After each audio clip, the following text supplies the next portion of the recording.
Hello friends, स्वागत है आपका अपने चैनल स्कूल ऑफ इन्वेस्टिंग में। जहां आप सीखते हैं कि कभी भी किसी कंपनी में इन्वेस्ट करने से पहले उस कंपनी को कैसे डीपली स्टडी किया जाता है और फिर उसके बारे में, सारे उसके बिजनेस के बारे में, उसके फंडामेंटल्स के बारे में, उसके अर्निंग्स के बारे में ढंग से पूरा जानकारी लेने के बाद ये हम डिसीजन पे पहुंच पाते हैं कि क्या ये कंपनी इन्वेस्ट करने लायक है या नहीं। और अगर नहीं तो क्यों नहीं, और अगर हाँ तो what is the right price, हमें किस प्राइस में इस कंपनी में एंटर करना चाहिए। हेलो फ्रेंड्स, मेरा नाम है मनीष अग्रवाल और आज जिस कंपनी के बारे में हम डिस्कस करने जा रहे हैं वो फार्मास्यूटिकल्स के एपीआई बनाने वाली एक काफी अच्छी कंपनी है, जो बेसिकली बल्क ड्रग्स मैन्युफैक्चरर्स को एपीआई सप्लाई करने का काम करती है। और उन्होंने रिसेंटली अभी कॉन्ट्रैक्ट मैन्युफैक्चरिंग का भी काम किया है। तो कंपनी का नाम है न्यूलैंड लैब। तो हम लोग इसके बारे में डीपली स्टडी करेंगे और समझेंगे कि इनका बिजनेस क्या है, क्या आगे बिजनेस पोटेंशियल है और कॉन्ट्रैक्ट मैन्युफैक्चरिंग में आगे कंपनी के लिए क्या बड़ा हो सकता है। बट इससे पहले कि हम बिजनेस के डिटेल में जाएं, पहले थोड़ा सा इसका फंडामेंटल्स चेक कर ले अर्निंग्स के हिसाब से कि क्यों ये कंपनी इंटरेस्टिंग लग सकती है, या क्या इसका वैल्यूएशन डिसेंट है या बहुत ज्यादा कंपनी ओवर वैल्यूड है। इसको पहले समझ ले, फिर हम लोग इनके बिजनेस के बारे में डिटेल में समझेंगे। तो कंपनी जैसा हम देख सकते हैं अभी करीब करीब 1100 रुपए के आसपास ट्रेड कर रही है। 1400 रुपया मार्केट कैपिटल है। करंट ये हाई 1875 गया था। तो I can see that there is huge correction, यानी काफी बड़ा करेक्शन ऑलरेडी आ चुका है।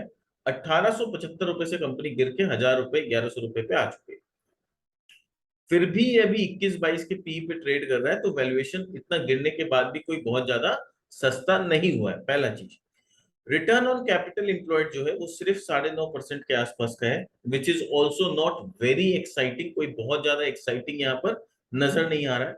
रिटर्न ऑन इक्विटी सिर्फ 8% का है, ठीक है, बहुत सारी कंपनी का होता है, तो कोई ऐसा बहुत ज्यादा आई कैचिंग नंबर्स कहीं पर भी नहीं है। प्राइस टू बुक ठीक ठाक है 1.67, market cap to sales is 1.45। तो ये दो पैरामीटर में कहीं ना कहीं कंपनी थोड़ी सी वैल्यूएशन वाइज डिसेंट नजर आ रही है। अब इनके अर्निंग्स का देखते हैं कि क्वार्टर में इन्होंने कैसा अर्निंग्स किया है, क्या आगे का अर्निंग पोटेंशियल क्या है। तो हम लोग देख सकते हैं कि इनका जो अभी अर्निंग्स आया है जून में, तो ये अर्निंग थोड़ा सा घट के आया है।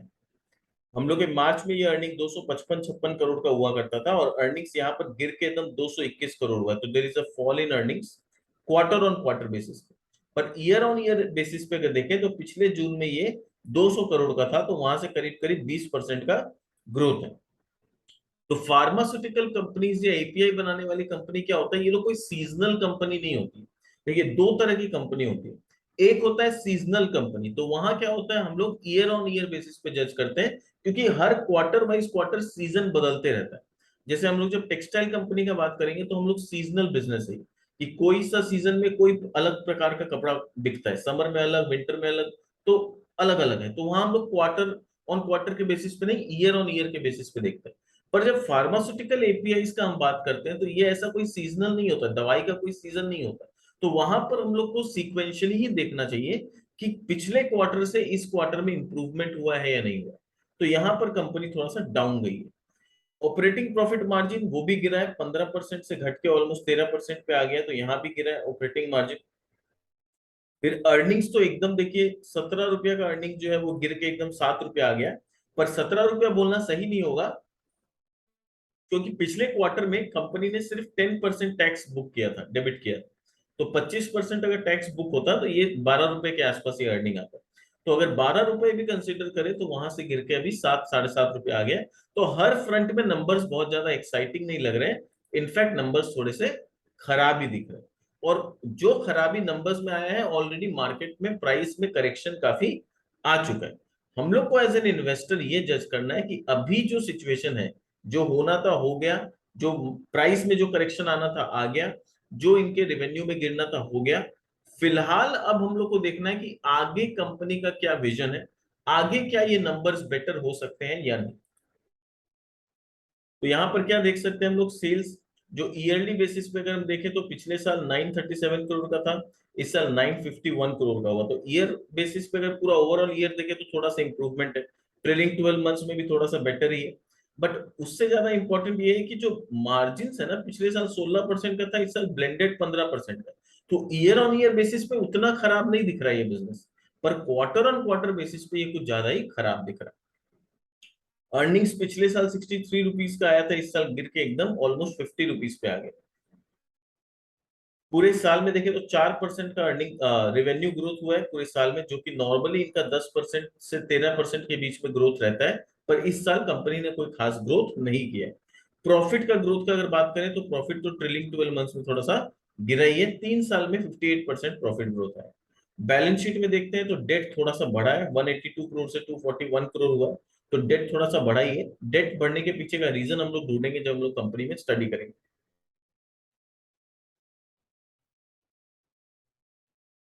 कंपनी के पास कैश जो है वो 20 करोड़ का बुक्स में है। डेटर्स इन्वेंट्री इनके पास 265 करोड़ का है, और ट्रेड रिसीवेबल 234 करोड़। तो ये सब कुछ क्या है ना, नेगेटिव साइंस है। क्यों मार्केट में करेक्शन आता है, क्यों कोई शेयर का प्राइस गिरता है? इट्स नॉट ऑलवेज कि हम लोग अच्छी कंपनी को खाली स्टडी करें जिसका सब कुछ अच्छा दिख रहा है। इट इज ऑल्सो नेसेसरी कि हम ऐसी कंपनी के बारे में भी स्टडी करें जो ऊपर से गिर रही है, जिसके फंडामेंटल्स थोड़े से खराब हो रहे हैं। तो उससे भी हम लोग को बहुत कुछ सीखने मिलता है कि क्या स्टडी करना है, कैसे पता चलता है कि इसके फंडामेंटल्स खराब हो रहे हैं। तो this is something we need to learn. क्योंकि पैसा कमाना जितना इंपॉर्टेंट है ना मार्केट में, उससे ज्यादा इंपॉर्टेंट है अपने पैसे को बचाना। कि हम लोग कोई गलत कंपनी में नहीं इन्वेस्ट कर दे, जो कंपनी का बिजनेस खराब हो रहा है कहीं उसमें हम इन्वेस्ट ना कर दे, और वो भी ऊपर प्राइस पे। आप सोचिए कि जिसने अभी इतने ऊपर के प्राइस पे 1800 रुपए में कंपनी ली होगी, आज 1100 रुपए में, तो कितना ऑलरेडी करेक्शन वो लोग फेस कर चुके हैं। तो ये सब चीज जज करना बहुत जरूरी है। और इसीलिए क्या है, ऐसी कंपनी को भी स्टडी करना चाहिए जिसका फंडामेंटल्स दिन पे दिन थोड़ा खराब होता हुआ दिख रहा है। और फिर वहां से स्टडी करना चाहिए कि जो खराब तो हो रहा है ठीक है, बट आगे क्या फ्यूचर में कंपनी कुछ अच्छा बड़ा प्लान कर रही भी है या नहीं कर रही। तो इसको पूरा को ये कंपनी एक बहुत अच्छा केस स्टडी बनेगी हम लोग के लिए, जहां पर नंबर अभी हम लोग को खराब दिख रहे हैं, बट फ्यूचर में हम लोग को जज करना होगा कि क्या हो सकता है। तो इनके डेटर्स बढ़ गए हैं काफी, 190 करोड़ का डेटर था वो 234 करोड़ हो गया। फिर इन्वेंट्री आप देखिए 220 करोड़ जो था, उससे ऑलमोस्ट बढ़ बढ़ के आज 265 करोड़ हो गया। तो यानी क्या हो रहा है, डेटर्स में और इन्वेंट्री में इनका पैसा अटके जा रहा है, यानी कलेक्शन उतना फास्ट इनके पास नहीं आ रहा। कैश फ्लोज का बात करें तो 59 करोड़ का खाली ऑपरेटिंग कैश फ्लो है। तो ऑपरेटिंग कैश फ्लो कम होने के पीछे क्या कारण है? कारण यही है कि आपने ईयर में अपना, ऐसा नहीं कि आपने पैसा नहीं कमाया, ईयर में आपने पैसा कमाया है। 144 करोड़ का ऑपरेटिंग प्रॉफिट किया है, 64 करोड़ का आपने नेट प्रॉफिट किया है। अगर मैं नेट प्रॉफिट और डेप्रिसिएशन को भी खाली प्लस कर दूं, तो आपके पास कुछ भी नहीं तो 120 करोड़ के आसपास कैश जनरेट होना चाहिए। 120 करोड़ में नॉर्मली माना जाता है कि 120 करोड़ जो कैलकुलेशन से आ रहा है, मान लो इसमें इसका 75% एटलीस्ट कैश फ्रॉम ऑपरेशन होना चाहिए। 25% we give to debtors and inventories में पैसा फंसने का हम 25% दे देते हैं बाजार में। तो 120 करोड़ का 25%, 75% भी अगर हम देते हैं, तो आपके पास कुछ भी नहीं तो 90 करोड़ का कैश फ्लो जनरेट होना चाहिए था। दैट इज एक्सपेक्टेड कि उतना 90 करोड़ का एटलीस्ट आपके पास कैश फ्लो ऑपरेशन आना चाहिए था। उससे कम अगर आता है तो देर इज समथिंग प्रॉब्लम। तो आपका तो 90 करोड़ का सिर्फ 60 करोड़ भी ढंग से नहीं आया, which is a bad sign. Investing activity में देखें तो इन्होंने 96 करोड़ रुपया इन्वेस्टमेंट में अपना खर्चा कर दिया। इन्वेस्टमेंट मतलब अपने केपेक्स में, कंपनी का केपेक्स जो हो रहा है, उनका जो आगे जो नया प्लांट ये लोग लगा रहे हैं उसमें खर्चा कर दिया। कैश कन्वर्शन साइकिल देखें तो कैश कन्वर्शन साइकिल इनका 221 दिन का हो गया, जो 164 दिन का था पिछले साल। और नॉर्मली इनका 160, 190, 180 डेज, 150 डेज के आसपास रहता है। तो 221 डेज इज टू मच। तो यहाँ पर हम लोग देख रहे हैं वर्किंग कैपिटल साइकिल इनका दिक्कत में आ रहा है। शेयर होल्डिंग पैटर्न का देखें तो प्रमोटर के पास 36% होल्डिंग है। फॉरेन इंस्टीट्यूशनल इन्वेस्टर्स इसमें अपना बाइंग बढ़ा रहे हैं, विच इज समथिंग सरप्राइजिंग। कि नंबर्स हम लोग को खराब होते हुए दिख रहे हैं, तो फिर फॉरेन इन्वेस्टर को ऐसा क्या दिख रहा है इस कंपनी में जो शायद हमें नहीं दिख रहा। क्योंकि यहां भी देखिए नंबर खराब होने के बावजूद जून में उन्होंने अपना होल्डिंग बढ़ाया है। तो 15% से होल्डिंग धीरे धीरे बढ़ाते हुए लोग ऑलमोस्ट 17.5% ले गए। हमारे जो डोमेस्टिक म्यूचुअल फंड कंपनीज है, इन लोगों ने भी धीरे धीरे अपना होल्डिंग बढ़ाया ही है। 4.42% से आज 6.45% हो गया। रिटेलर्स के हाथ से धीरे धीरे ये शेयर निकले जा रहा है। 43 43% का होल्डिंग हुआ करता था, वो गिरते गिरते आज 40 के नीचे आ गया। तो कुछ तो ऐसा है इस कंपनी में जो शायद हम ऊपर ऊपर में नंबर्स में नहीं देख पा रहे, और म्यूचुअल फंड या फॉरेन इन्वेस्टर्स जो है वो ऐसा कुछ देख पा रहे हैं इस कंपनी में या इस कंपनी के फ्यूचर में कि वो लोग अपना होल्डिंग बढ़ा रहे हैं और अक्यूमुलेट कर रहे हैं। तो क्या होता है ना, हम लोग भी ऐसे जब एज ए रिटेल इन्वेस्टर जब खाली ऊपर ऊपर में देखते हैं नंबर्स, तो बहुत सारा चीज खराब लगता है। इसलिए बहुत जरूरी है कि आप किसी भी कंपनी को जब स्टडी करें ना, तो अच्छा से करें, टाइम लेके करें और इन डेप्थ स्टडी करें। आप हड़बड़ी में आप 10 कंपनी कर लोगे और एक भी कंपनी अच्छा से नहीं करोगे, उसका कोई सेंस नहीं बनता। और जब भी आप करें तो डीपली स्टडी करें। इसलिए क्या है, कई बार मुझे कमेंट आते हैं कि आपका वीडियोस बहुत लंबा होता है, 40-40 मिनट का वीडियो होता है, आप छोटा वीडियो बनाइए, 10 मिनट 15 मिनट का वीडियो बनाइए, आपके पास व्यूज बढ़ेंगे आपके वीडियोस में। But I would only like to say one thing, एक मैसेज खाली आप लोग को देना चाहूंगा, 2 मिनट आपका टाइम लूंगा। कि देखिए, इस चैनल का ऑब्जेक्टिव ये है कि हम रिटेल इन्वेस्टर्स को हेल्प कर सके इस चीज में। पहला, उनको एजुकेट कर सके कि किस तरह से किसी कंपनी को हम स्टडी करते हैं, उसके बारे में प्रॉपर जानकारी लेते हैं, और फिर हम लोग अपना एक रैशनल डिसीजन मेकिंग सिचुएशन में आते हैं कि ये कंपनी अच्छी है कि नहीं। और दूसरा ये कि जब हम आपको कोई भी इंफॉर्मेशन दे तो कंप्लीट इंफॉर्मेशन दे कि आप प्रॉपर डिसीजन मेकिंग कंडीशन में पहुंच जाओ। अब 10 मिनट का वीडियो में कैन यू इमेजिन कि क्या आपको क्या लगता है, आप खुद कमेंट करके बताइए कि अगर मैं सिर्फ 10 मिनट का वीडियो बनाऊं तो क्या मैं आपको इतना इन डेप्थ रिसर्च, इतना प्रॉपर जानकारी दे पाऊंगा। जो कंपनी को हम लोग को रिसर्च करने में आज 25-25 30-30 घंटा हम लोग स्टडी करते हैं एक कंपनी के ऊपर, तब जाके ये रिसर्च रिपोर्ट बनता है पूरा, और फिर हम लोग कोशिश करते हैं कि आपको 30 से 40 मिनट में सब कुछ बहुत क्लियर, हर पॉइंट्स का जानकारी दिया जाए। तो इसीलिए आपसे यही रिक्वेस्ट करूंगा कि अगर आपको लगता है कि वीडियो बहुत लंबा है तो आप एक काम कर सकते हो, आप इंस्टॉलमेंट में देख सकते हैं हमारे वीडियोस। आपके पास, आई अंडरस्टैंड कि बिजी शेड्यूल में 40 मिनट निकालना बहुत डिफिकल्ट हो जाता है, I understand very well. But आप अपने नॉलेज के लिए आप दिन में 10 मिनट करके निकालिए। आप 10 मिनट करके एक चाहे 4 दिन में 10-10 मिनट करके हमारे वीडियो को कंप्लीट कर लीजिए। आपको एटलीस्ट पूरा नॉलेज तो मिलेगा ना, आप मिसगाइड तो नहीं होगे। मैं नहीं चाहता कि मैं आधा अधूरा इन्फॉर्मेशन देके अपने व्यूअर्स को या रिटेल इन्वेस्टर्स को मिसगाइड करूं और फिर वो लोग कोई गलत स्टॉक में इन्वेस्ट कर ले और अपना पैसा खो दे। तो देखिए, आपका हार्ड अर्न मनी है, और आप अगर इन्वेस्ट करना चाहते हो और अपने पैसे को सेव करना चाहते हो, तो आपको अपने एजुकेशन के लिए थोड़ा तो टाइम निकालना पड़ेगा। और आपको भी, आई थिंक आपको भी समझ में आता है कि 10 मिनट में क्या नॉलेज मैं दे सकता हूँ। तो बस यही रिक्वेस्ट करूंगा, आप चाहे तो थोड़ा स्पीड बढ़ा के देख लें हमारे वीडियोस को। तो क्या 40 मिनट का वीडियो वो 20 या 25 मिनट का वीडियो बन जाएगा। तो आप 20-25 मिनट मॉर्निंग में 10 मिनट टाइम निकाल लीजिए, 10-15 मिनट आप जॉगिंग कर रहे हैं, ईयरफोन लगा के चाहे वीडियो सुन लीजिए, या फिर शाम को कभी आप ट्रैवलिंग कर रहे हो, कहीं आराम से बैठ के अपने कैब में, वहां पर आप 10-15 मिनट टाइम निकाल के वीडियोस देख। तो आप अगर कोशिश करेंगे ना, तो आप अपने नॉलेज इंपावरमेंट के लिए थोड़ा सा टाइम आप निकाल लोगे, मुझे पता है। और आपको अगर लगेगा कि हमारे वीडियो से आपको नॉलेज मिल रहा है ना, तो आपको वो 40 मिनट पता ही नहीं चलेगा कब बीत गया। So that is all I can say to you, I can request you. चलिए अब आगे बढ़ते हैं और देखते हैं इस बिजनेस के फंडामेंटल्स के बारे में, ये कंपनी काम क्या करती है, इसके बिजनेस क्या है, प्रोडक्ट्स क्या है। तो company is Neuland lab. Company क्या काम करती है? Neuland lab is engaged in manufacturing and selling of bulk drugs. अब बल्क ड्रग्स से ये मत समझिएगा कि कंपनी दवाई बेचती है, नहीं। ये वैल्यू चेन पहले समझिए कि ये जो पूरा फार्मास्यूटिकल बिजनेस है ना, उसका वैल्यू चेन कैसे काम करता है।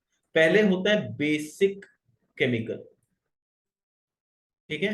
बेसिक केमिकल से बनता है इंटरमीडिएट्स, इंटरमीडिएट से बनता है एपीआईस, और एपीआई से बनता है फॉर्मुलेशन। ये पूरा फार्मास्यूटिकल कंपनी का चेन होता है। फॉर्मुलेशन मतलब होता है वो मेडिसिन जो एक्चुअली हम लोग बाजार से जाके खरीदते हैं।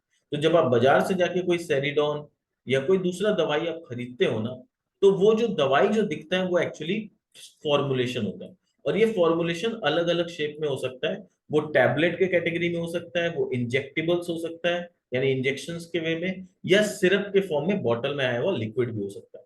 तो वही दवाई है, वो दवाई 3 अलग अलग फॉर्म में हम लोग को मिल सकता है। बट हम लोग अभी जिस कंपनी का बात कर रहे हैं न्यूलैंड लैब का, वो पूरे वैल्यू चेन में कहां पर है, वो इसमें है। दे मैन्युफैक्चर एपीआईज।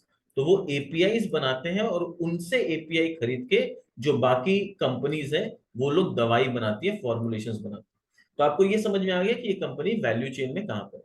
तो they are into selling of bulk drugs and caters to both domestic and international market. यानी इनका जो एपीआई है वो डोमेस्टिक में भी और इंटरनेशनल मार्केट दोनों में बिकता है। Newland is at the forefront of facilitating and accelerating drug development and CGMP manufacturing of APIs.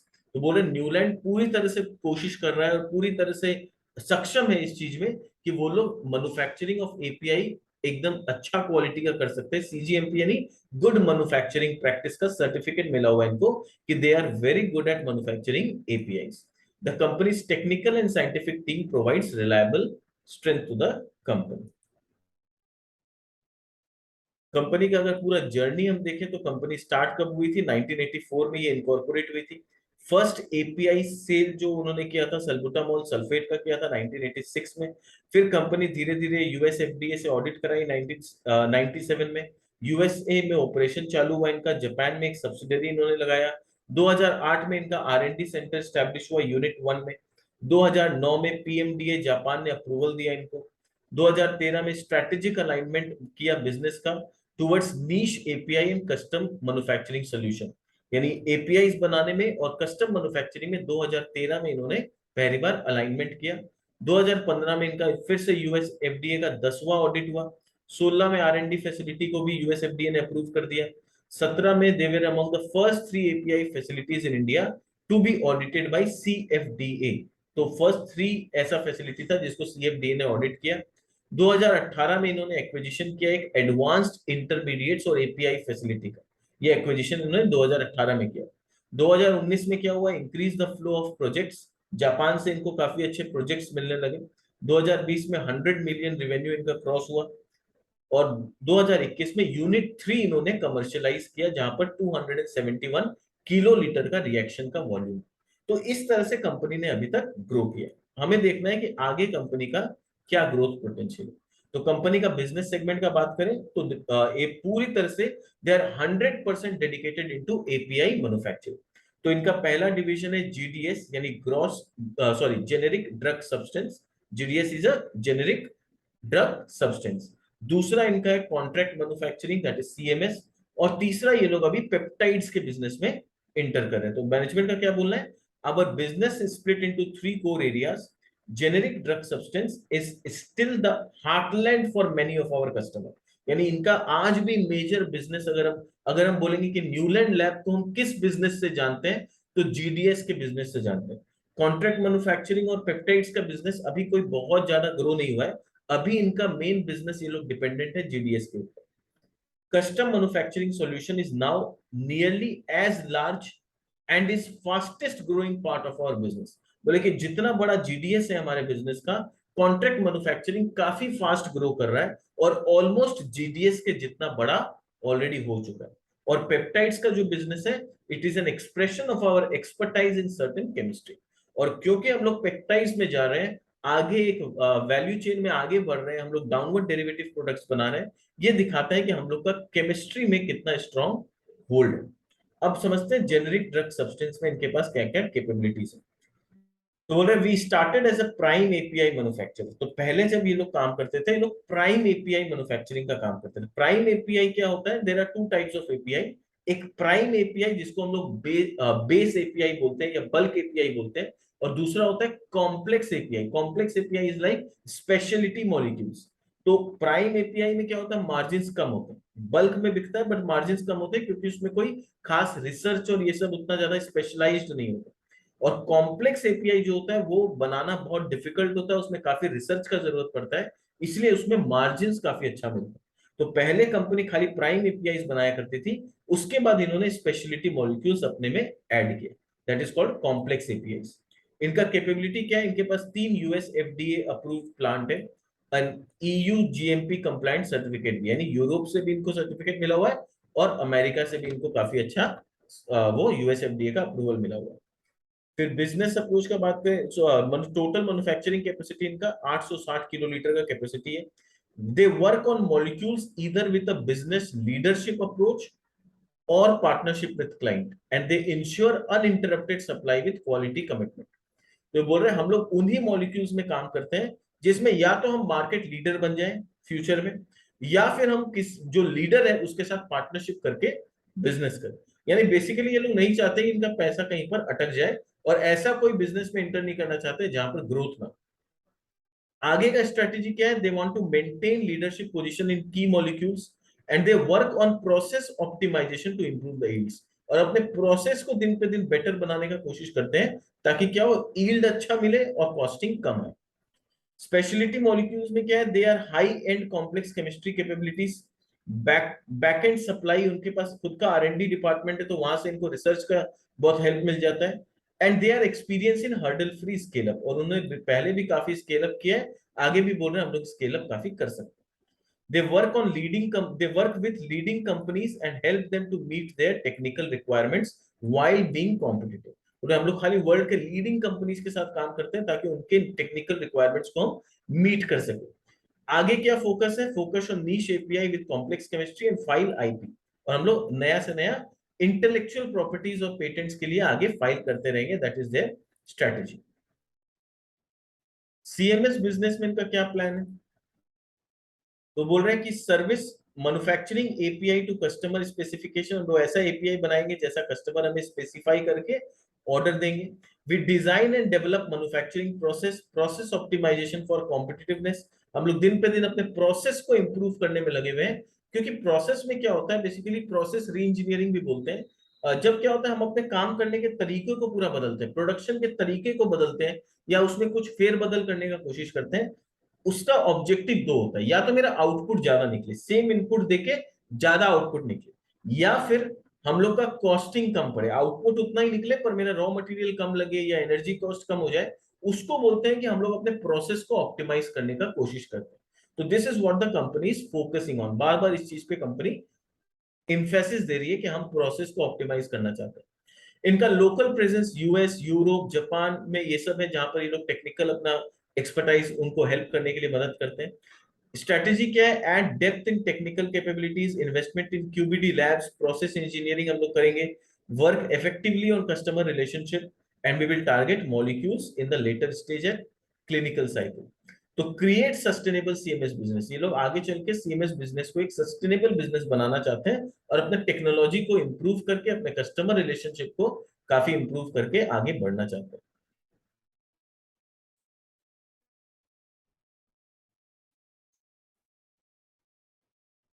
Manufacturing capability का बात करें तो इनके पास क्या क्या है?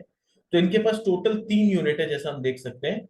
तो उसमें यूनिट 1 जो है, उसमें 233 किलो लीटर का कैपेसिटी है, ये हैदराबाद में, ये 1986 में आया था। और इसमें ब्लॉक्स का बात करें तो ब्लॉक 1 2 3 4 HKLNS नाम का ब्लॉक है।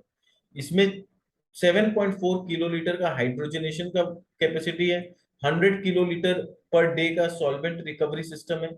तो आप इसको पॉज करके पढ़ सकते हैं इतना स्पेसिफिकेशन क्या क्या है।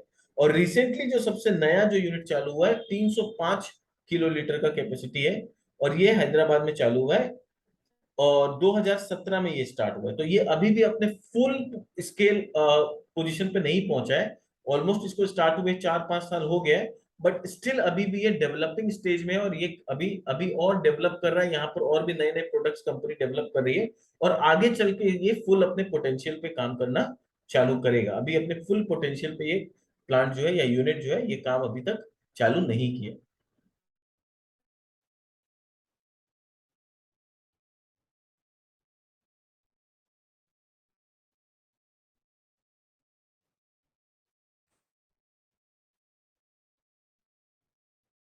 तो नेक्स्ट हम लोग देखें आर&डी कैपेबिलिटी इनके पास क्या है। हैदराबाद में इनके पास खुद का अपना आर&डी कैपेबिलिटीज है, 15 डेवलपमेंट लैब्स, तो 15 डेवलपमेंट लैब्स इनके पास है ना। व्हाट इज डेवलपमेंट लैब्स, ये भी हम लोग डिटेल में समझेंगे।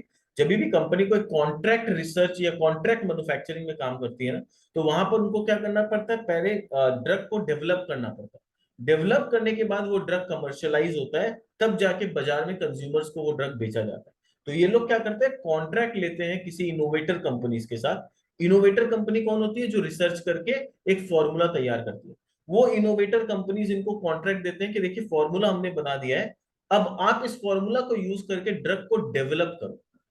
हमने तो खाली लैब में थोड़ा बहुत एक्सपेरिमेंट करके एक फॉर्मूला तैयार किया, अभी तक हमने कोई ड्रग नहीं बनाया। आपको कॉन्ट्रैक्ट देते हैं कि आप ड्रग को डेवलप करो। जब वो लोग ड्रग को डेवलप कर लेंगे, न्यूलैंड लिमिटेड जैसी कंपनी, उसके बाद वो ड्रग डेवलपमेंट करके इनोवेटर कंपनी को देंगे, और इनोवेटर कंपनी फिर वहां से मार्केटिंग चालू करेगा, उस ड्रग को कमर्शियलाइज करना चालू करेगा। तो डेवलपमेंट इज फर्स्ट स्टेज और उसके बाद कमर्शियलाइजेशन होता है। तो डेवलपमेंट करते समय इनको खुद को अपने तरफ से काफी रिसर्च करना पड़ता है कि ये जो फॉर्मूला है उससे हम दवाई कैसे डेवलप करें। तो उसके लिए इनको R&D चाहिए होता है। तो इनके पास 15 ऐसे डेवलपमेंट लैब्स है, 60 फ्यूम हुड्स है, एनालिटिकल लैब्स है, डेडिकेटेड किलो लैब्स है, ये सारा कुछ इनके पास है। सिग्निफिकेंस क्या है, several NEC APIs added in NDA, ये लोग काफी एपीआईज ऑलरेडी ऐड कर चुके हैं। Support for multiple APIs each year in phase 2, बोल रहे मल्टीपल एपीआईज है हम लोग का, जो कि अभी फेज 2 और फेज 3 में क्लिनिकल कैंडिडेट्स में है। अभी हम लोग देखेंगे फेज 2 फेज 3 और पूरा चेन क्या होता है। जेनेरिक एपीआई बिजनेस में इनके पास 900 प्लस डीएमएफ फाइल किया हुआ है, 300 प्लस एपीआई प्रोसेस डेवलप किया हुआ है इनके पास, एंड 204 प्लस पेटेंट्स इन्होंने फाइल कर रखा है। तो कंपनी का जो इस तरह का जो पोर्टफोलियो दिखता है ये काफी अच्छा दिख रहा है, क्योंकि इन्होंने काफी पेटेंट्स ले रखे हैं, काफी प्रोडक्ट ऑलरेडी डीएमएफ फाइल कर रखे हैं, जिसका अप्रूवल आने वाले 1-2 साल में इनको मिलेगा। तो लॉन्ग टर्म ऐसा दिख रहा है कि कंपनी कुछ बड़ा कर सकती है। इनके पास जो मटेरियल है, जो इनके पास इंफ्रास्ट्रक्चर है, जो इनके पास रिसर्च कैपेबिलिटीज है, उसमें कहीं पर कोई दिक्कत दिख नहीं रहा। फॉरेन में इनका बिजनेस कहां पर है, नॉर्थ अमेरिका से 43%, लैटिनम या लैटिन अमेरिका से 4%, यूरोप से 41%, इंडिया से 2%, जापान से 4%, ये सब इनका बिजनेस आता है।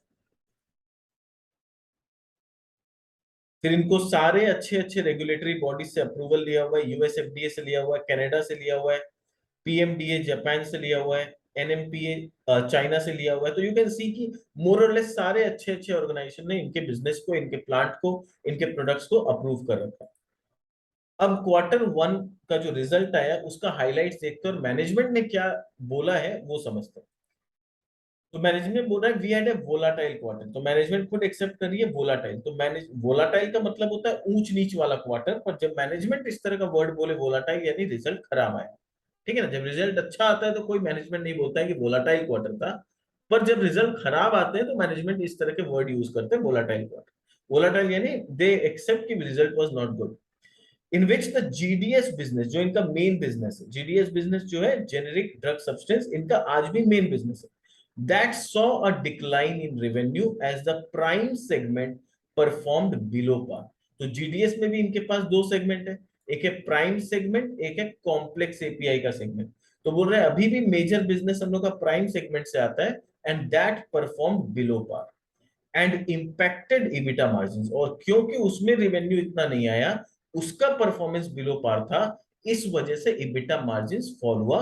कितना परसेंट से, 300 basis point. Now what is 300 basis point, simple भाषा में इबिटा मार्जिन 3% से गिर गया। अब क्वेश्चन आता है ये लोग इस तरह का भाषा क्यों यूज करते हैं। ये फाइनेंशियल जैर्गन्स होता है जिससे कॉमन इन्वेस्टर, हम लोग जैसे रिटेल इन्वेस्टर, ज्यादा कंफ्यूज ही होते हैं, हम लोग को समझ में कम आता है। तो बीपीएस का सिंपल सा मतलब है 300 बीपीएस का मतलब 3% से इबिटा मार्जिन गिर गया, 15% का मार्जिन जैसे 12% पे आ गया। फिर बोल रहे हैं but we witness an improve business mix as we saw GDS specialty revenues from customer launches and pipeline products, we expect the shift in portfolio to continue and deliver good performance in future. तो management देखो फिर एक तरफ तो बता रही है कि बिजनेस पूरा खराब हो गया हम लोग का, जेनेरिक ड्रग सब्सटेंस का बिजनेस डाउन हो गया, पर फिर अपने उस नेगेटिविटी को थोड़ा सा कवर करने के लिए मैनेजमेंट को, पर कोई दिक्कत का बात नहीं है, हम लोग का जो स्पेशलिटी रिवेन्यू है इसमें थोड़ा तरह रिवेन्यू बढ़ते हुए दिख रहा है, और हम लोग को उम्मीद है कि आगे चल के ये बिजनेस में अच्छा ग्रोथ है। तो जब मैनेजमेंट इस तरह का एक्सपेक्ट का बात करने लगे, उम्मीद का बात करने लगे, तो समझ जाओ कि ये थोड़ा सा बस सांत्वना देने वाला ही बात है। जब तक नंबर्स में ऐसा कुछ नजर नहीं आएगा वी कैन नॉट से। फिर मिस्टर शहराश जो जी का बोलना है कि although the CMS segment saw delays arising from technical complexity.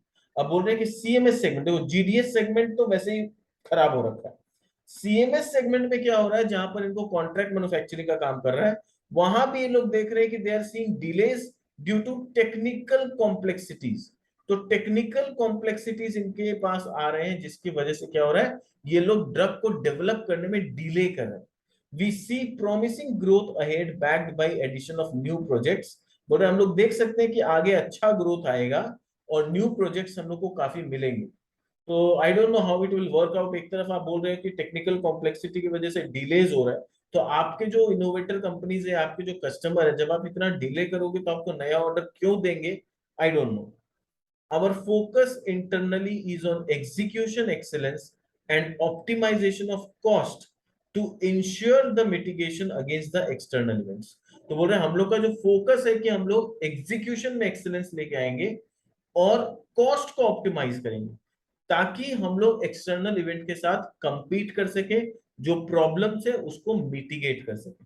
अब ये समझना होगा कि ऐसा क्या टेक्निकल कॉम्प्लेक्सिटीज है जिसके वजह से इनको सीएमएस सेगमेंट में प्रोडक्ट डेवलप करने में डिले हो रहा है। अगर ऐसा कुछ है जहां इनका गलती है तब तो प्रॉब्लम, पर ऐसा कुछ है जहां पर रूल्स चेंज हो जा रहा है, पॉलिसी बदल जा रहा है सरकार का, उसके वजह से इनको कोई डिले हो रहा है, तो ठीक है, we can give benefit of doubt to the company, that is not a big deal. अब यहां देखते हैं कि कंपनी का अर्निंग्स क्या हुआ है। तो Q1 क्वार्टर 4 से कंपेयर करें तो quarter on quarter income down है, एबिटा डाउन है, एबिटा मार्जिन 220 पॉइंट गिर गया है, year on year 50 basis point यानी 0.5% गिर गया है, प्रॉफिट 44% गिर गया है, और प्रॉफिट आफ्टर टैक्स 55% गिर गया। तो something which is very negative कि क्वार्टर 4 से क्वार्टर 1 में यहाँ पर कुछ ज्यादा ही डैमेज नजर आ रहा है कंपनी में, और ये इतना बड़ा डैमेज है, इस वजह से ही प्राइस में इतना ज्यादा करेक्शन भी आया है।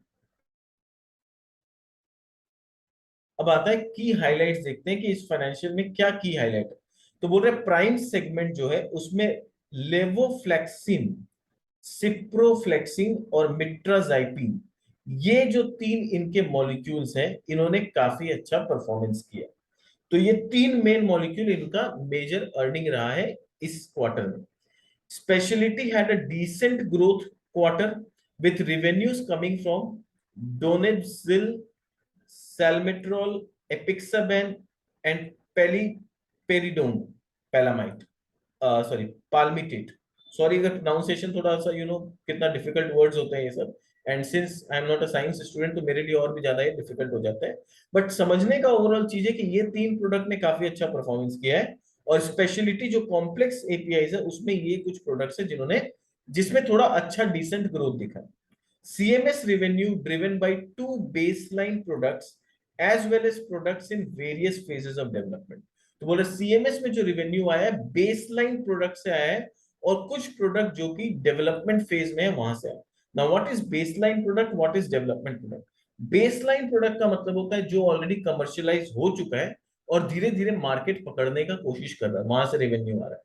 और दूसरा ये है कि जो अभी डेवलपमेंट स्टेज में है, हम लोगों ने अभी सिर्फ डेवलप किया है और डेवलप करके इनोवेटर्स को दिया, और इनोवेटर्स भी अभी खाली ट्रायल रन कर रहे हैं। क्या होता है जब डेवलप हो जाता है, इनोवेटर जब मार्केट में जाते हैं तो ऐसा नहीं कि पूरे मार्केट में एक बार में लॉन्च कर देते, पहले वो ट्रायल करते हैं 2-3 जगह पे अपने इनर सोर्सेज में कि दवाई अच्छा है कि नहीं, काम कर रहा है कि नहीं, और फिर जब पूरा कॉन्फिडेंस आ जाता है कि एवरीथिंग इज परफेक्ट, तब जाके वो लोग एकदम बड़े स्केल में कॉमर्शियली लॉन्च करते हैं। तो बोल रहे डेवलपमेंट फेज में जो है वहां से थोड़ा अर्निंग आ रहा है, और जो बेसलाइन प्रोडक्ट है वहां से अर्निंग आ रहा है। टोटल इनकम इनका 221 करोड़ का है, जो कि 9% से बढ़ा है year on year. EBITDA margin 50 basis point गिरा है, और पैट इंक्रीज हुआ है 13.8%। अब ये जो है ना, ये क्या, ये ईयर ऑन ईयर बता रहा है सब कुछ। क्या होता है जब क्वार्टर ऑन क्वार्टर का नंबर बहुत खराब होता है ना, तो वहां पर कंपनी जानबूझ के उस खराबी को छुपाने के लिए ईयर ऑन ईयर नंबर्स बताने लगती है, ताकि वो देखने में उतना बुरा ना लगे जितना बुरा एक्चुअली में। रेवेन्यू मिक्स का बात करें तो इनका रेवेन्यू कहां से आ रहा है, तो इनका रेवेन्यू 39% रेवेन्यू इनका आ रहा है प्राइम एपीआई से, 26% आ रहा है स्पेशलिटी एपीआई से, सीएमएस से 31% आ रहा है, एंड अदर्स जो पेप्टाइड्स और ये सब जो बना रहे हैं उससे करीब करीब 4% आ रहा है। तो ओवरऑल देखने का इंटरेस्टिंग है कि सीएमएस से रेवेन्यू इनका बढ़ रहा है, स्पेशलिटी से इनका रेवेन्यू हल्का फुल्का बढ़ा है, और मेन बिजनेस जो इनका प्राइम एपीआई जो जिससे एक्चुअली मेन बिजनेस आता है, वहां रेवेन्यू काफी गिरा है। ईयर ऑन ईयर के बेसिस पे बात करें तो प्राइम तो 53 से गिर के एकदम 39 हो गया, कॉम्प्लेक्स एपीआई बढ़ा है 22 से 26। मेन इंप्रूवमेंट जो आया है सीएमएस में आया है, जहां 22% से बिजनेस 31% हुआ है। पर ये भी 31% अगर हुआ है तो ये भी नंबर्स में देखो, मैथमेटिक्स में दे रहा है लॉट ऑफ ट्रिक्स, देखने में लगेगा कि 31% हो गया बड़ा है, बट आप ये भी समझो कि ये जो बड़ा हुआ है ना, ये टोटल रिवेन्यू का 31% दिख रहा है, और टोटल रिवेन्यू का 31% मतलब टोटल रिवेन्यू नहीं बढ़ा है, टोटल रेवेन्यू उतना ही है, उस टोटल रेवेन्यू में इससे आने वाला बिजनेस बड़ा है खाली। ऐसा नहीं है कि कंपनी का रेवेन्यू 31% बढ़ गया, नहीं। यहां पर खाली ये बता रहा है कि टोटल रेवेन्यू जो ऑलमोस्ट सेम है, आप देख सकते हो, काफी कोई भी खास ऐसा रेवेन्यू में ग्रोथ नहीं आया, ऑलमोस्ट सिमिलर है। वहां पर इससे इसका कंट्रीब्यूशन बढ़ गया, यानी सीएमएस का कंट्रीब्यूशन मेरे टोटल रेवेन्यू में खासा बढ़ गया। प्रोडक्ट का अगर देखिए कंसंट्रेशन का, तो टॉप 5 प्रोडक्ट से इनका 36% रेवेन्यू आया है, टॉप 10 प्रोडक्ट से 57 का। तो जो कि पिछले क्वार्टर में 64% था टॉप 10 कस्टमर्स प्रोडक्ट से। कस्टमर्स का बात करें तो टॉप 10 कस्टमर से इनके पास 53% रेवेन्यू आता है, और ये कहीं ना कहीं कांस्टेंट है। एंड टॉप 5 कस्टमर से 40% रेवेन्यू है। तो कस्टमर कंसंट्रेशन ना इंप्रूव हो रहा है ना कहीं डिप्रूव हो रहा है, ये मोर और लेस वहीं पर स्टेबल है। प्रोडक्ट का क्या हो रहा है कि जो टॉप 5 प्रोडक्ट से जहां इनका 43% रेवेन्यू आया करता था, वहां से सिर्फ 36% रेवेन्यू आया है। यानी इनका जो मेन प्रोडक्ट कहीं ना कहीं था, वहां पर कुछ तो प्रॉब्लम हो रहा है कि ये रेवेन्यू 43 से गिर के 36 आया। तो इनका मेन प्रोडक्ट जो एक दो है उसमें दिक्कत आ रही है टॉप 5 प्रोडक्ट्स में, और ये बहुत ज्यादा पॉजिटिव सिग्नल नहीं है। की ऑपरेटिंग मैट्रिसेस में अगर देखें तो, अब सीएमएस रेवेन्यू का मैं बात करूं, तो मैंने जैसा बताया कि दो स्टेजेस होते हैं जहां से रेवेन्यू आता है, डेवलपमेंट प्रोडक्ट से आते हैं और कमर्शियल। डेवलपमेंट यानी मैंने डेवलप करके दे दिया है और इनोवेटर कंपनी अभी धीरे धीरे उसको ट्रायल कर रही है। कमर्शियल यानी ऑलरेडी वो प्रोडक्ट कमर्शियल हो गया है और अब धीरे धीरे मार्केट पकड़ने का कोशिश कर रहा है। तो यहाँ रेवेन्यू कहां से कितना आ रहा है ये समझते हैं। तो 27 टोटल 69 करोड़ का बिजनेस किया है सीएमएस ने। उसमें से 27 करोड़ का बिजनेस कहां से आ रहा है, ये डेवलपमेंट से आ रहा है, और 42 करोड़ का जो बिजनेस है वो कमर्शियल से आ रहा है। यानी जो दवाई ऑलरेडी कमर्शियलाइज हो चुकी है वहां से 42 करोड़ रेवेन्यू आया है, डेवलपमेंट से 27 आया। तो ये थोड़ा सा नेगेटिव है कि डेवलपमेंट से कहा 57 करोड़ आया था, वहां से गिर के 34 करोड़ हो गया, और अब सीधा 27 करोड़ हो गया।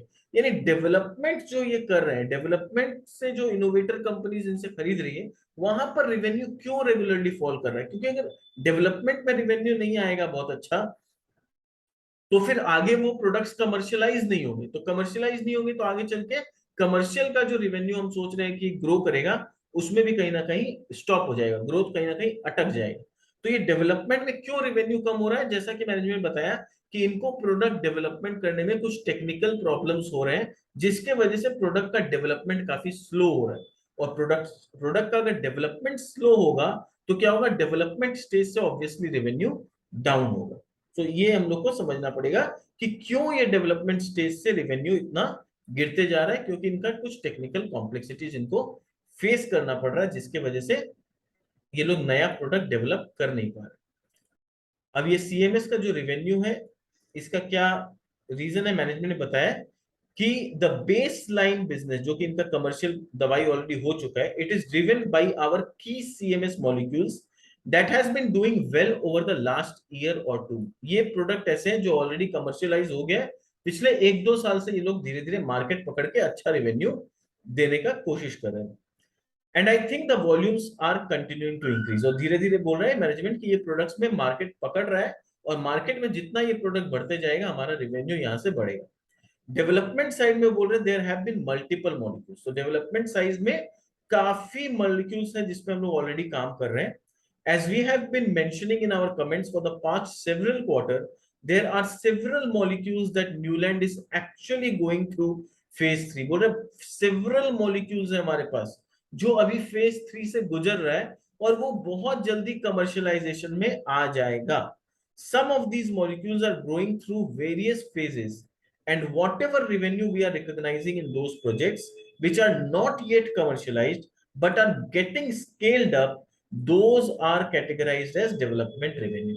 यानी डेवलपमेंट रेवेन्यू ये लोग किनको बताते हैं, वो प्रोडक्ट जो अभी तक कमर्शियलाइज नहीं हुआ है, वो डेवलप हो चुके हैं और वो अब धीरे धीरे स्केल अप सिचुएशन में है, ताकि जब तक स्केल अप नहीं हो जाए, वो प्रोडक्ट बनाने का सही तरीका, पूरा मैन्युफैक्चरिंग सेटअप नहीं बन जाए, तब तक प्रोडक्ट कमर्शियलाइज नहीं होता है। तो ऐसे सिचुएशन को हम डेवलपमेंट रेवेन्यू बोलते हैं। Every molecule have different margin profile and various dynamics, but broadly speaking development project seems to have their higher margins than the commercial molecule. तो बोल रहे जो डेवलपमेंट प्रोजेक्ट्स होते हैं उसमें मार्जिन हायर होता है कमर्शियल मॉलिक्यूल्स के कंपैरिजन में। ठीक है, तो यानी जहां पर इनको प्रोडक्ट डेवलप करने का ऑर्डर मिलता है, वहां जो प्रोडक्ट ये डेवलप करके देते हैं वहां पर इनको मार्जिन अच्छा मिलता है। कमर्शियल मॉलिक्यूल क्या होता है, डेवलप होने के बाद कमर्शियलाइज होता है और फिर इनको एक बल्क ऑर्डर मिलता है इनोवेटर कंपनी से। या तो इनोवेटर ये भी कर सकती है कि भाई डेवलपमेंट आप मत करिए, डेवलपमेंट हम खुद ही कर लेंगे, आप खाली उसको स्केल अप करके कमर्शियलाइज करके बड़े स्केल में प्रोडक्शन करके दीजिए। तो जब ऐसा बड़ा ऑर्डर इनको मिलता है तो वॉल्यूम बहुत हाई होता है बट यूनिट मार्जिन जो होता है वहां पर कम होता है। तो this is what the company is trying to explain. अब इनके अगर प्रोजेक्ट का देखें तो किस तरह से कंपनी का भी सिचुएशन है, आप देखो यहाँ पर काफी अच्छा इंप्रूवमेंट कंपनी में देखने मिल रहा है जो आगे चल के एक गेम चेंजर हो सकता है। यहाँ पर क्या है, इनके टोटल 78 मॉलिक्यूल्स हुआ करते थे या 78 प्रोजेक्ट्स हुआ करते थे जो बढ़ के 84 प्रोजेक्ट्स हो गए। तो every quarter we can see there is an improvement in number of projects, तो ये पॉजिटिव साइन है, आई गिव अ राइट। दूसरा, कमर्शियल स्टेज में अगर देखें तो पिछले साल 17 प्रोजेक्ट्स कमर्शियल स्टेज में थे, इस साल वो बढ़ के 21 हो गया।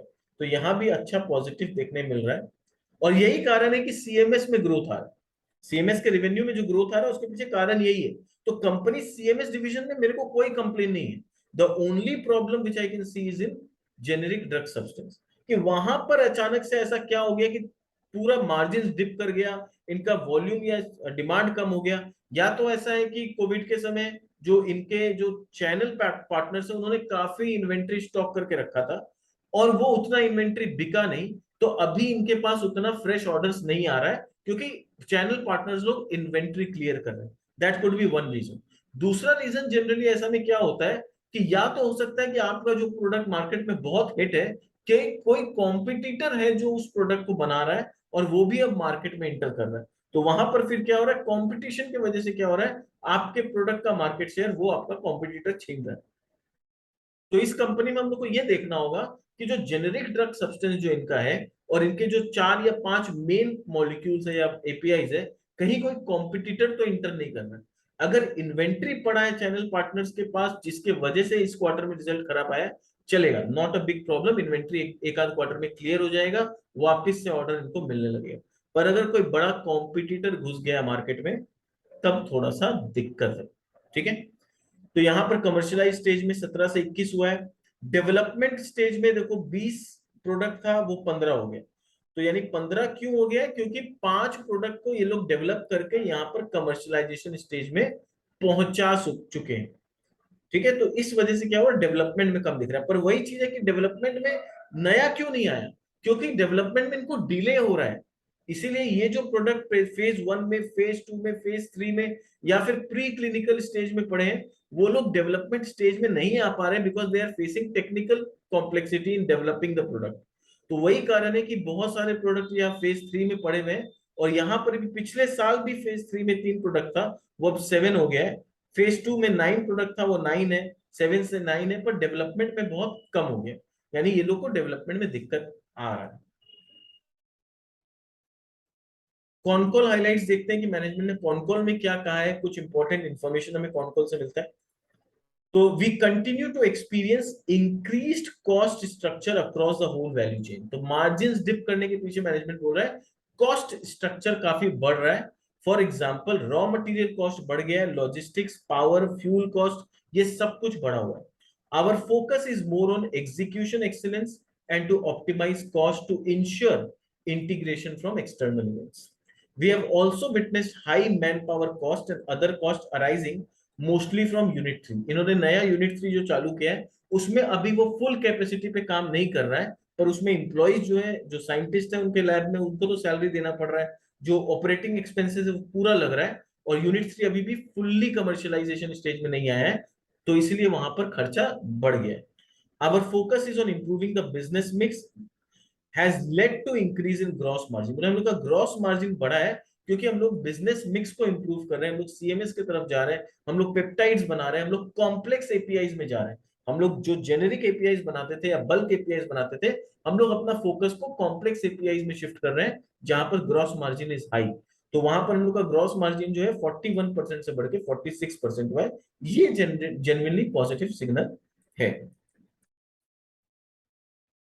केपेक्स प्लान को लेके मैनेजमेंट ने क्या बताया कि in this quarter we have done capex of 15 crore and unit 3 out of this rupees 15 crore is रफली around 2 crore of this.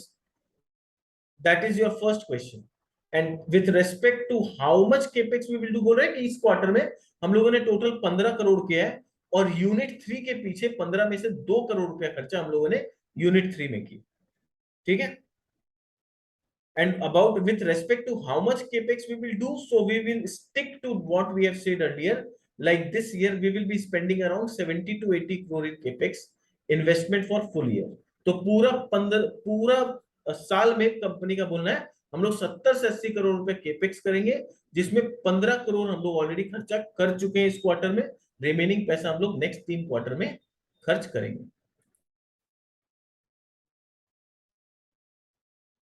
GDS और स्पेशलिटी को लेके मैनेजमेंट ने जो ओवरव्यू बताया, उन्होंने क्या बोला है, I think the product which has been our largest in the prime segment. तो जो प्राइम सेगमेंट में इनका जो प्रोडक्ट सबसे लार्जेस्ट प्रोडक्ट था, ये 3 प्रोडक्ट तो अच्छा कर रहे हैं, इनका सबसे मेन और सबसे लार्जेस्ट प्रोडक्ट जो था प्राइम सेगमेंट में था वो है लेविटी रेक्टम। लेविटी रेक्टम जो है ये इनका मेन प्रोडक्ट था और सबसे ज्यादा बिक्री इसका होता था, which has been doing well for us historically. We have had challenges this quarter. इस क्वार्टर ये सबसे बड़ा, यानी एक तो बोलते हैं ना टीम का जो सबसे मेन बैट्समैन है, जो हमेशा सबसे ज्यादा रन बनाया करता है, जो हमेशा सबसे ज्यादा मैच जिताया करता है, वो आउट ऑफ फॉर्म हो गया। और जब ऐसा प्लेयर आउट ऑफ फॉर्म होता है तो हम लोग को देखने मिलता है कि पूरे टीम में उसका दिक्कत आता है, टीम के परफॉर्मेंस में उसको नजर आता है। तो वही बात ये बोल रहे हैं कि हम लोग का जो मेन बैट्समैन था ना लेविटा रेक्टम, ये चैलेंजेस फेस कर रहा है इस क्वार्टर में और यहां बिक्री नहीं हो रहा है। वी बिलीव, अब यहाँ पर देखो मैनेजमेंट किस तरह से बात घुमाने का कोशिश करता है। मैनेजमेंट ऐसा नहीं बोल रहा है कि मैनेजमेंट हम लोग को पता है, बोल रहा है हम लोग बिलीव करते हैं that this is also because of limited customer offtake, possibly because of high inventory.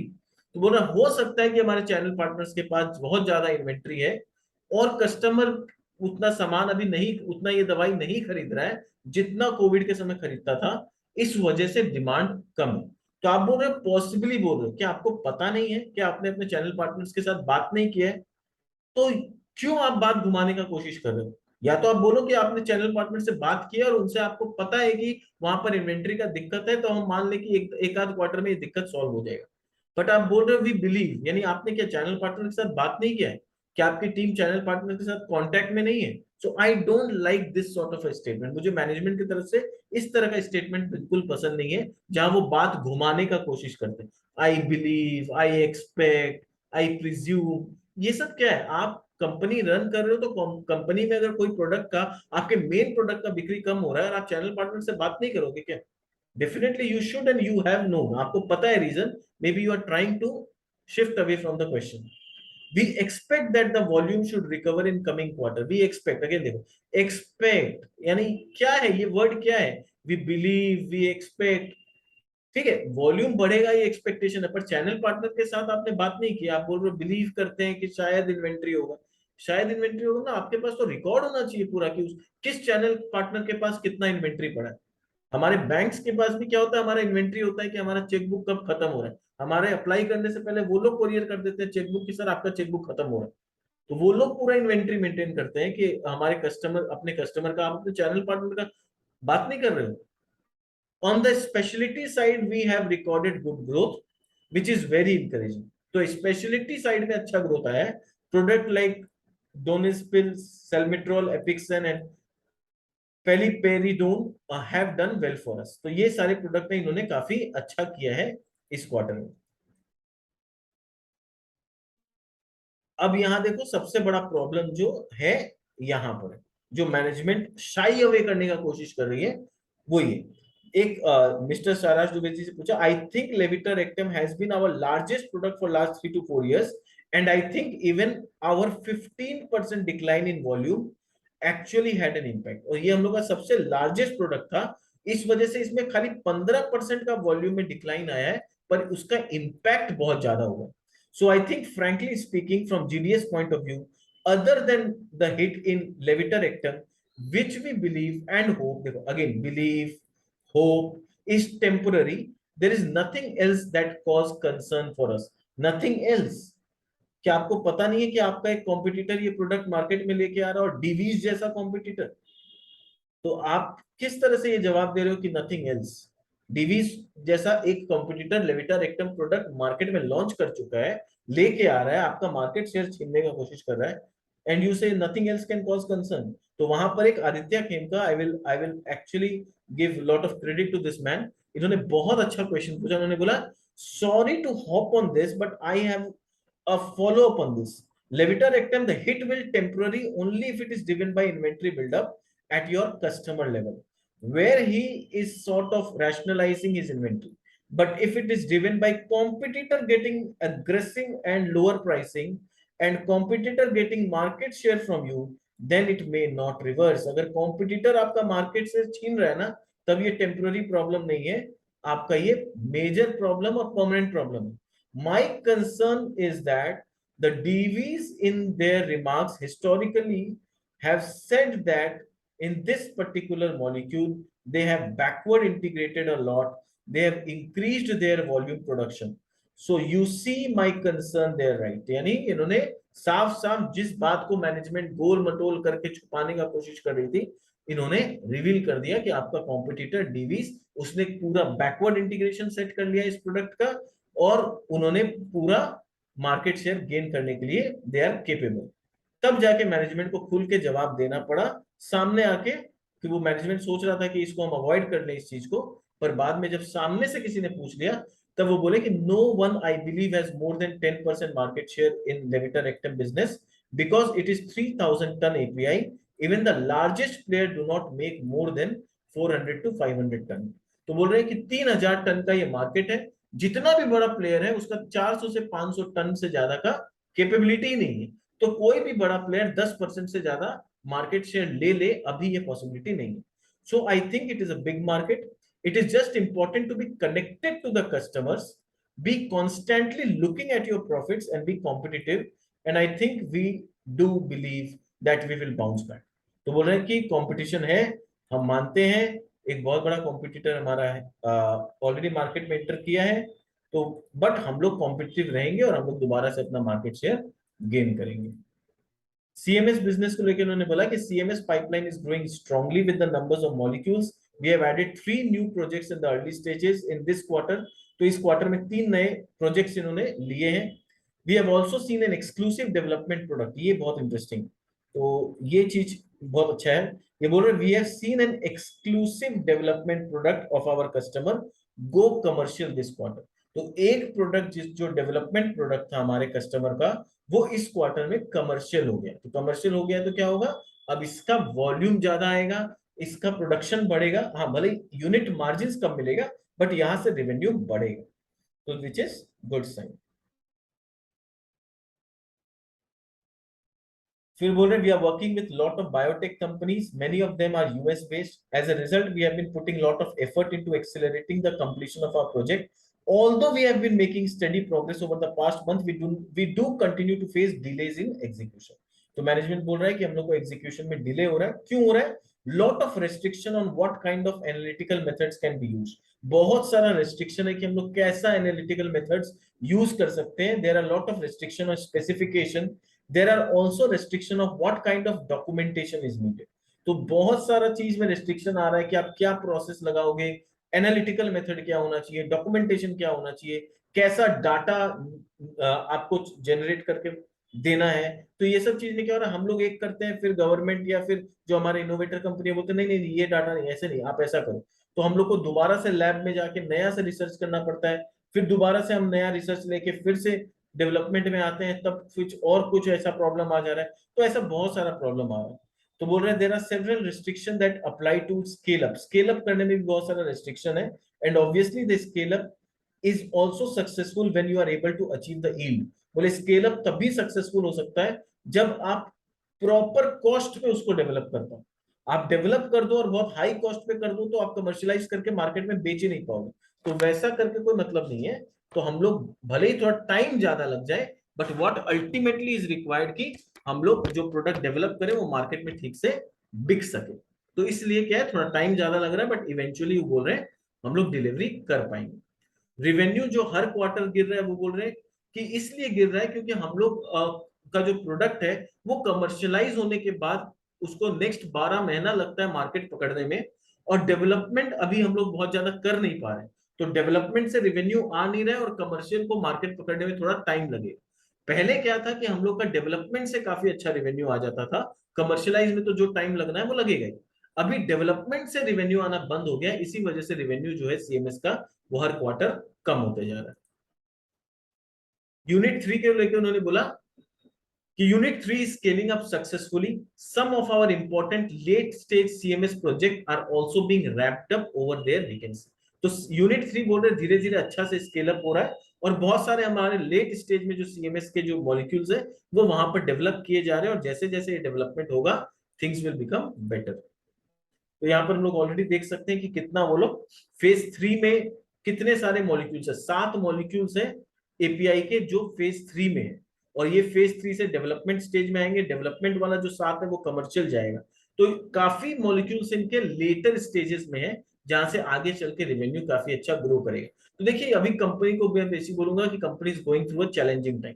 इनका जो मेन मॉलिक्यूल है उसमें बहुत बड़ा कंपटीटर एंटर कर चुका है, इस वजह से जीडीएस जो है उसका रेवेन्यू डाउन हो रहा है।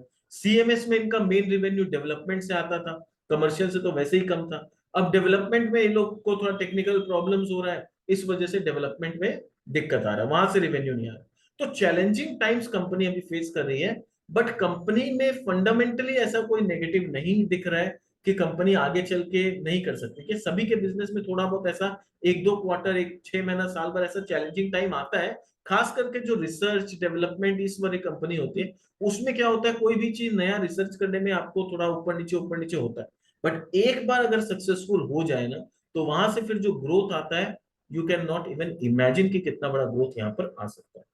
फिर टाइमलाइन को लेकर उन्होंने बताया कि 1 से 2 साल लगता है कमर्शियलाइज होने के बाद, और फिर तीन तीन थर्ड से फिफ्थ ईयर में वो टिपिकली पूरा पिकअप करता है। तो 1 से 2 साल तो कमर्शियलाइज होने में लगता है, तीसरे चौथे पांचवें साल से उसमें रेवेन्यू दिखने लगता है, कभी भी कोई प्रोडक्ट जब कमर्शियलाइज होता है। वैल्यूएशन का अगर मैं बात करूं तो फ्रैंकली स्पीकिंग मैंने वैल्यूएशन इसमें नहीं बनाया है। क्यों? क्योंकि अभी मैं खुद कंफ्यूज हूं कंपनी को लेके कि क्या ग्रोथ आएगा। मैनेजमेंट ने किसी तरह का कोई फोरकास्ट नहीं किया है, क्या टॉप लाइन ग्रोथ वो करेंगे, क्या इनका मार्जिन सस्टेनेबल होगा कि नहीं। कंपनी बहुत चैलेंजिंग टाइम से गुजर रही है, तो अभी कुछ भी अज्यूम करना इज वेरी डिफिकल्ट। तो मैं कोई झूठा एक तुक्का मारने के लिए खाली एजम्पशन करके एक वैल्यूएशन आपके सामने रख दूं, I don't want to do that. Frankly speaking अभी मुझे खुद इस कंपनी में ज्यादा नहीं समझ में आ रहा है कि क्या टॉप लाइन ग्रोथ हो सकता है। जो इनके जीडीएस सेगमेंट है वो क्या और डिवीजन का मार्केट शेयर छीन लेगा, क्या वहां से रेवेन्यू और डाउन हो जाएंगे, क्या जो इबिटा मार्जिन है वहां और चैलेंजेस मिलेगा। डेवलप जो प्रोडक्ट हो रहे हैं जहां टेक्निकल कॉम्प्लेक्सिटीज हो रहा है, ये कितने क्वार्टर और चलेगा, कब डेवलप होगा, वहां से रेवेन्यू कब आना चालू करेंगे, कुछ नहीं। तो अभी इस कंपनी को लेके like I can only say कि कंपनी फंडामेंटली अच्छी कंपनी है, अच्छा बिजनेस कर रही है, अभी एक चैलेंजिंग दौर से गुजर रही है, और कोई क्लियरिटी अभी नहीं आ रहा है कि चैलेंजेस कब मतलब ये चैलेंजेस कब खत्म होंगे। तो कुछ भी अज्यूम करना या कुछ भी एंटिसिपेट करना इज नॉट पॉसिबल। सो अभी मैं कुछ नहीं बोल सकता कि इसका वैल्यूएशन क्या हो सकता है। बट हाँ, टेक्निकल लेवल पे अगर देखें कि टेक्निकली कहाँ पर अभी इनका चार्ट क्या बता रहा है, तो चार्ट को अगर देखें अच्छा से, तो कंपनी काफी करेक्शन हो चुकी है। ऑलरेडी अपने 50 डीएमए 200 डीएमए दोनों के नीचे जा चुकी है, तो अभी कंपनी ऑलमोस्ट एक बियर फेज में जा चुकी है। अब क्या है, हमें देखना होगा कि कंपनी थोड़ा सा यहाँ ऊपर आया है, वॉल्यूम्स भी बढ़ा है, ठीक है, थोड़ा सा प्राइस ऊपर जाने का कोशिश कर रहा है, पर जब तक ये अपने 50 डीएमए को टच करके या उसको क्रॉस नहीं करता, आई डोंट थिंक कि ये बुल फेज में आएगा, यहाँ पर कोई बड़ा ग्रोथ हम लोग को मतलब प्राइस में देखने मिलेगा। तो करंटली टेक्निकल लेवल पे भी कंपनी थोड़ी सी वीक ही दिख रही है। नाउ मेरा सजेशन क्या रहेगा, आई वुड से कि आप अपने को एक दो क्वार्टर वेट करना चाहिए, देखना चाहिए। हाँ, अगर आप अक्यूमुलेट करना चाहते हो, आप एक लॉन्ग टर्म इन्वेस्टर हो, अक्यूमुलेट करना चाहते हो, तो थोड़ा थोड़ा क्वांटिटी में आप इस करेक्टेड प्राइस में, क्योंकि ऐसा ही सिचुएशन होता है जब लॉन्ग टर्म इन्वेस्टर यहाँ पर पोजीशन बनाते हैं क्योंकि आने वाले समय में जब चीज अच्छा होता है तो सबसे बड़ा बेनिफिट उन्हीं को होता है। और यही कारण है कि आप देखो फॉरेन इन्वेस्टर इसमें अपना होल्डिंग बढ़ा रहे हैं, म्यूचुअल फंड इन्वेस्टर अपना होल्डिंग बढ़ा रहे हैं, तो जरूर उनको कंपनी पे जरूर भरोसा है, कंपनी की कैपेबिलिटीज पे भरोसा है, और उनको पता है कि कंपनी अभी एक शॉर्ट टर्म चैलेंजिंग फेज से गुजर रही है, और ये तकलीफ का जो समय है ये गुजर जाएगा और कंपनी यहाँ से आउट परफॉर्म करेगी, इसलिए वो लोग अपना होल्डिंग बना रहे हैं। एज अ रिटेल इन्वेस्टर हम लोग के पास बहुत लॉन्ग टर्म अगर विजन नहीं है, हम लोग छोटा सा एक्यूमुलेशन कर सकते हैं या अभी वेट कर सकते हैं। ये किसी भी तरह का कोई रिकमेंडेशन एडवाइस नहीं है। आपको जो भी डिसीजन लेना है आप अपने फाइनेंशियल एडवाइजर से जरूर कंसल्ट करें और उसके बाद ही कोई डिसीजन लें। मैं सिर्फ इतना ही बोलना चाहूंगा, मेरा ऑब्जेक्टिव इस चैनल में है कि आपको कंपनी के बारे में बता सकूं, नॉलेज दे सकूं उसके बिजनेस के बारे में। इसी वजह से अगेन ऐसे कि मेरे वीडियोस थोड़े से लंबे होते हैं, प्लीज कोऑपरेट करिए सीखने के लिए, नॉलेज अपना बढ़ाने के लिए, और मेरे साथ बने रहे। Thank you so much. अगर आप नए आए हैं इस चैनल में तो प्लीज चैनल को सब्सक्राइब कर लीजिए और अपने दोस्तों के साथ भी शेयर करें, ताकि आप भी हमारे साथ कुछ सीखते रहें, अपने आप को एम्पावर करें, अपने दोस्तों को एम्पावर करें, और एक प्रॉपर इन्वेस्टमेंट करें किसी, जब आप स्टॉक मार्केट में आते हैं, क्योंकि it's very difficult to make money in stock market अगर आपके पास प्रॉपर नॉलेज नहीं है। This was all from my side. मिलते हैं हमारे नेक्स्ट वीडियो में किसी नई कंपनी के साथ। Thank you so much.